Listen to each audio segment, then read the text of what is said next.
Alright, what I'm about to do is actually something that I didn't think that I would do for quite some time, but what I'm going to do is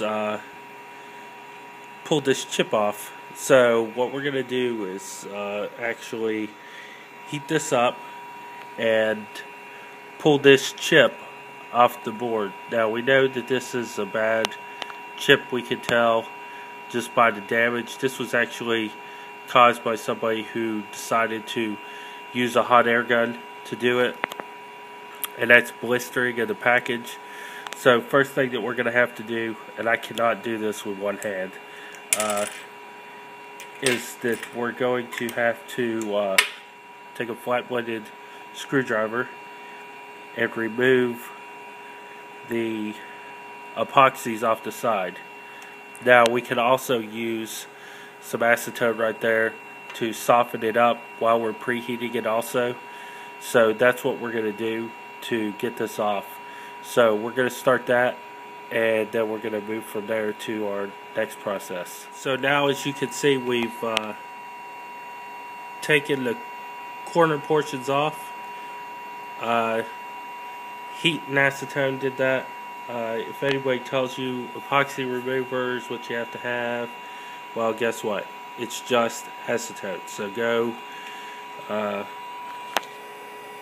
to Home Depot and get you some of this wonderful superior quality solvent for removing resins, epoxies, vinyls, lacquers, and adhesives. It's called acetone. It will actually eat it up, and that's what it does, and it took it off. So now we're going to take the package off. We have to have a pair of tweezers for that, some flux, and a syringe to apply it, and some heat. So that's what we're going to do here in a second. Of course, I can't do this with just one hand, so I'm going to have to go step by step and see if I can't get it pulled off or whatnot, but I'll see what I can do, the best that I can do.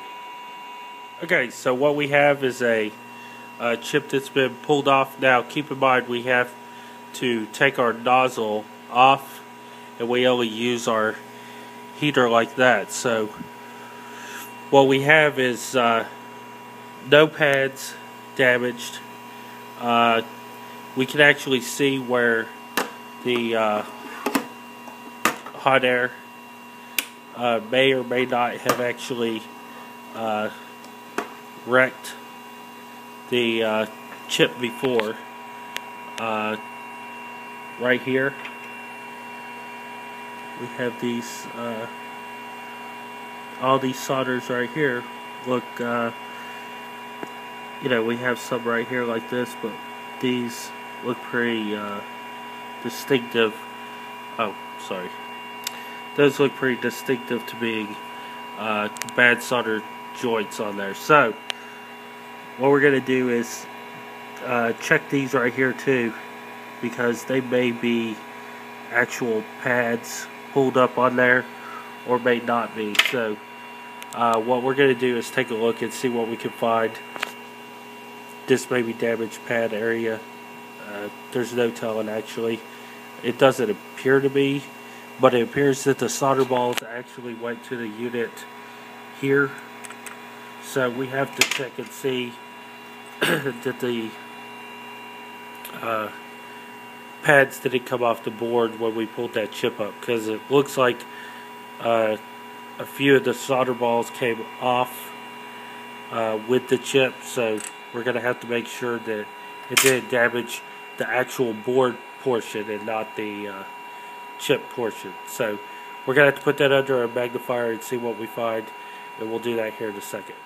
So it appears the area in question up on this corner may or may not, it appears that that didn't have any solder balls attached to it. It just looked like it was just a region where there wasn't anything going into it. So when we look at it, it looks like it has portions of it, but it's really not. It's actually definition on the chip, because we can take and look at the board here and see that it doesn't appear that anything was damaged as far as that's concerned. So we're going to have to